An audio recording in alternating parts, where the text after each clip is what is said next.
couple of days ago, one of my good American friends told me a kind of joke about American tourist kind of lost his way somewhere in Massachusetts, coming to a small farm and asking for a way back to Boston. And farmer saying, look, you are in the wrong place to start. So in a way, we are in the wrong place to start. But, and let me make 3 short points just to start our good discussions. We don't have post-Soviet space anymore, it's over. With our war with Russia, with what's happening in Caucasus and Central Asia, it's definitely over, but we still have post-Soviet conflicts. One of them, Karabakh, had been blown out. In what way? But really, status quo is fundamentally over.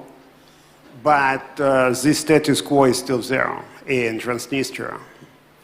This status quo is a fundamental threat to actually Moldova national security, how I, as Ukrainian, understand it.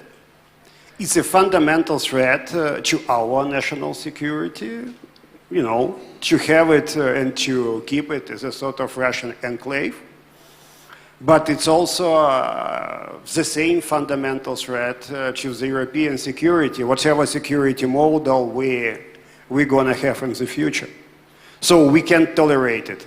So the status quo, which we have now, we have to sort it out. We have to repair it. Point. In what way we can discuss it, basically why we are here. But to have it like that is a no-go. No way. We simply can't start reasonable accession negotiations without having a strategy on how to transform, to reshuffle Transnistria. And it's not just about Moldova to care. Of course it's about Moldova because it's about Moldovan sovereignty and territorial integrity, but in the future European Union it's about everybody. My second point is about European Union, and we are about to start, hopefully, you know, technically, politically, in some moment in time, pre-accession negotiations, whether it's in 2 weeks or in 4 weeks or in 2 months. It's important, but at the end of the day, we will. And I believe we have to use this point in time, even now, even before the whole results of the European elections gonna be coined in a kind of different reality.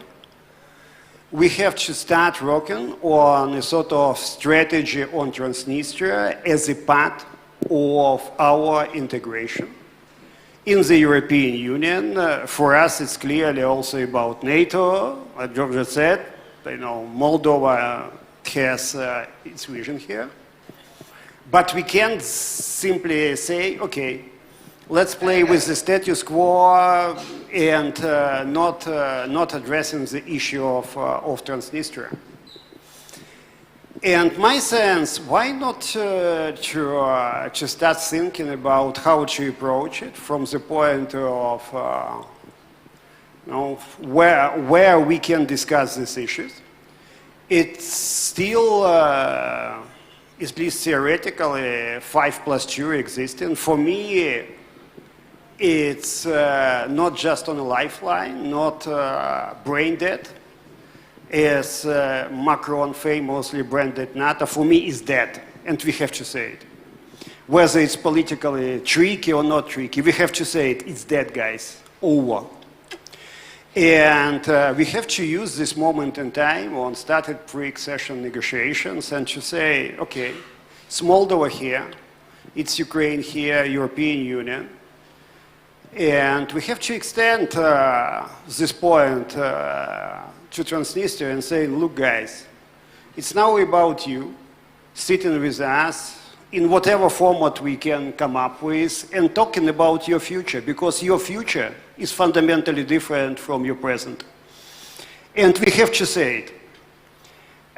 It could sound kind of provocative, and it is.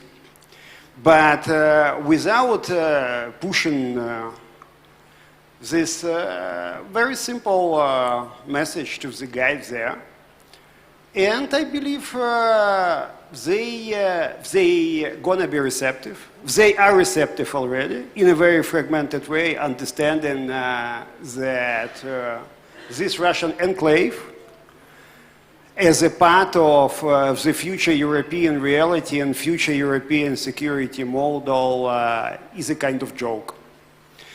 And of course, we can't simply, impose all of the issues on them.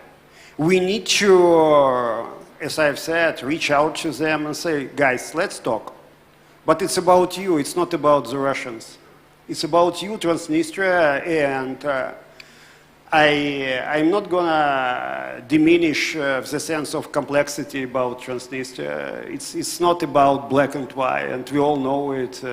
Everybody sitting here, and a lot of people at the end of the day.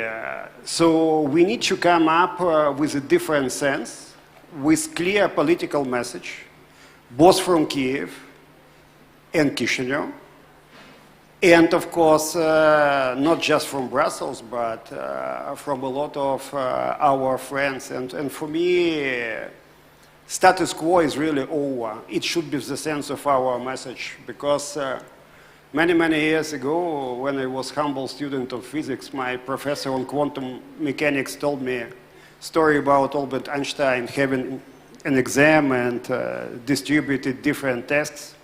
And one student said, but professor, these are the same tests you gave us 2 years ago. And Einstein said, fine, but the answers are different. So we have to say to the guys, the answers are different. And you have to live with that point. Pavlo, let me ask you to shortly focus on military scenario. Is this on the table? On from Ukrainian side of you? We have to be smarter than just, trying to come up with any military scenario. I believe we are strong enough to it's not politically correct, but I would say, impose in a kind of smart scenario in order to integrate them in Moldova, not in a military way, but with all kind of understanding that we have to be smarter. I can't exclude fully, because of the future, any sort of scenario with the Russians would probably try to provoke there, and we have to be ready. So let me rephrase, Sergey. It's not our main line, it's not our priority, it's not our strategy to push for any military scenario. But if the Russians would be trying to play their cards, we should be ready for any sort of development in the future. We should be strong enough to say, guys, we are ready.